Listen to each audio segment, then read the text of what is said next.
If you were around in 2000, you probably remember Me, Myself, and Irene as the outrageous road trip comedy with Jim Carrey and Renee Zellweger. But beyond the laughs, this movie is packed with hidden cameos, blink and you'll miss it mistakes, and even a surprising real-life romance. Stick around as we dive into 15 crazy facts you definitely didn't know about this cult classic. Somewhere along the line, they just get this idea that the cops are the bad guys.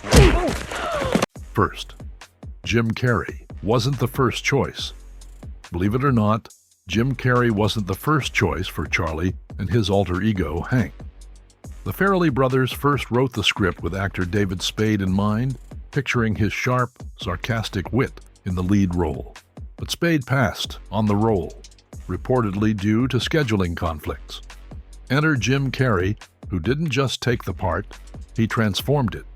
The character was reimagined to match Carrey's signature insanity, and it's hard to imagine anyone else pulling off that split personality.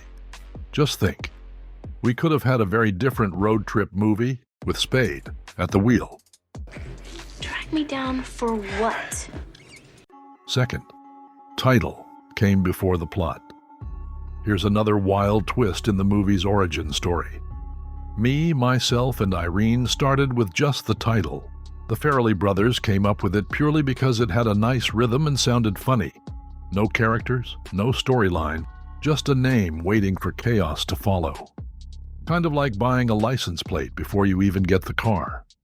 From there, they built the bizarre tale of Charlie Bailey Gates, a mild-mannered Rhode Island cop with a dangerously unhinged alter ego.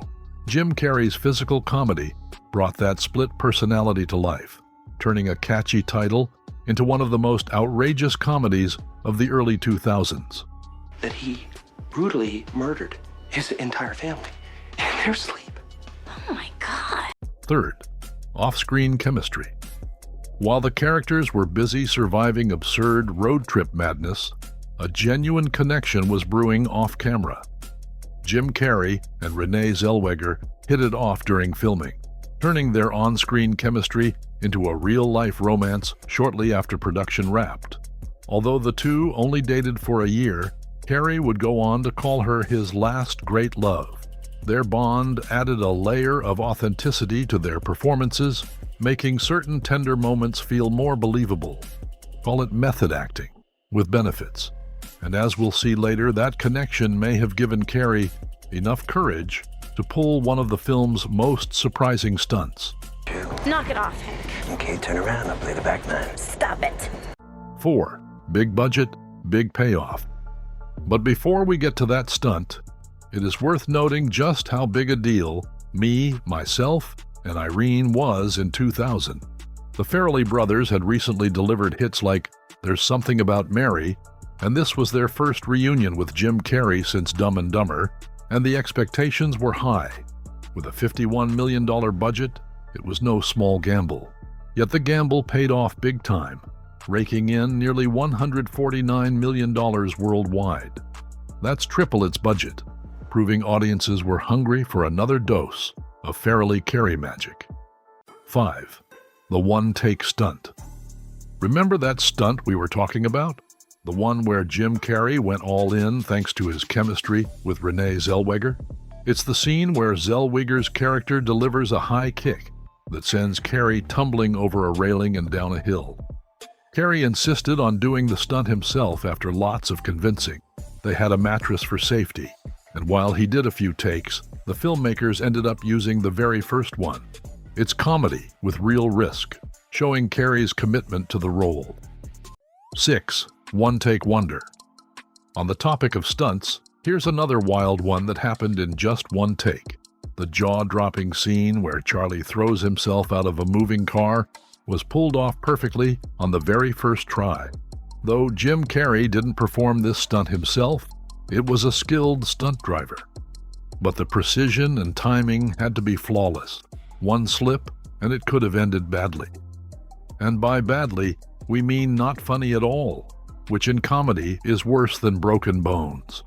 That single take packed the movie with excitement, proving that one shot is all it takes to make a scene legendary. Think you could handle a stunt like that? Let us know in the comments. 7. Master of Improv. Stunts aside, Jim Carrey kept the surprises coming with his improv.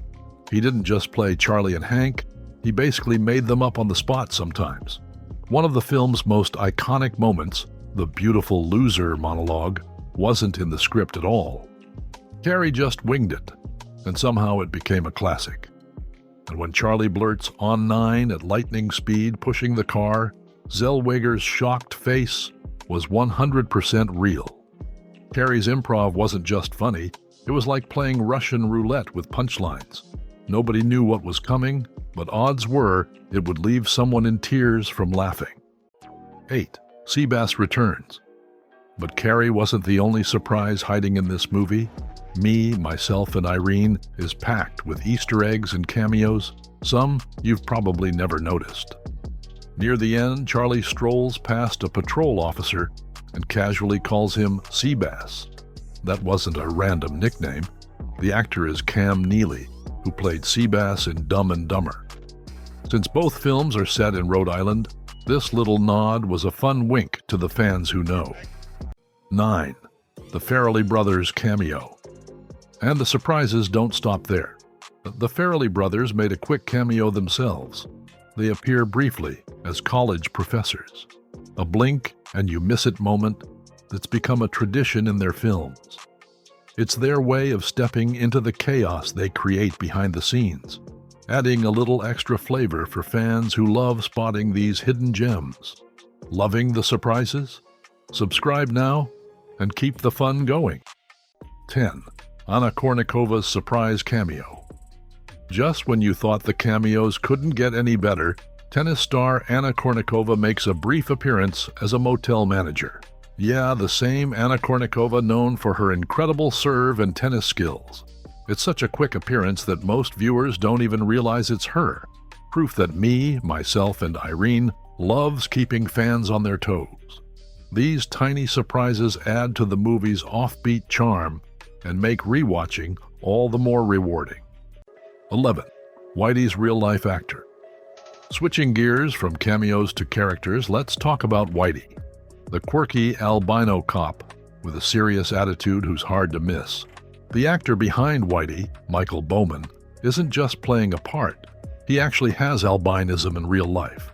This genuine detail adds a unique authenticity to the character, making Whitey even more memorable. It's one of those small touches that adds charm and shows how real-life traits can make characters special. 12. Whitey's glasses. And speaking of Whitey, those unusual glasses that he wears, the ones with a tiny microscope attached, those aren't just props made for the movie, they actually belong to Michael Bowman, the actor himself.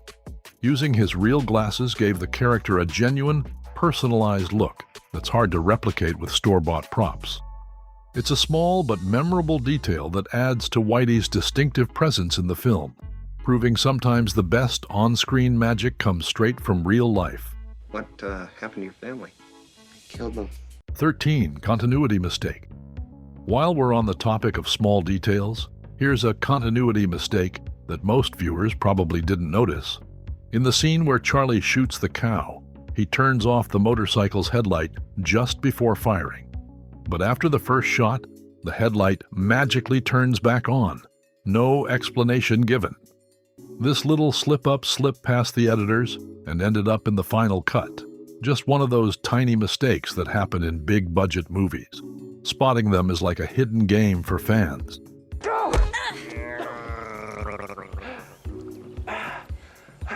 14. Cruise surprise cameo. Here's another detail that slipped right past the editors. In the scene where the police leave the motel, if you peek at the reflection in the SWAT van's window, you'll spot a camera crew filming the action. Just like the motorcycle headlight mistake, this fleeting detail surprisingly made it into the final cut. Did you catch either of these? If not, keep an eye out. Next time you watch Me, Myself, and Irene, there's always something new to discover. It wasn't for me. 15. A heartfelt tribute. After all the laughs, surprises, and hidden gems, Me, Myself, and Irene closes with a quietly touching moment. The final scene features a dedication to Gene Siskel, the influential film critic who supported the Farrelly brothers throughout their career.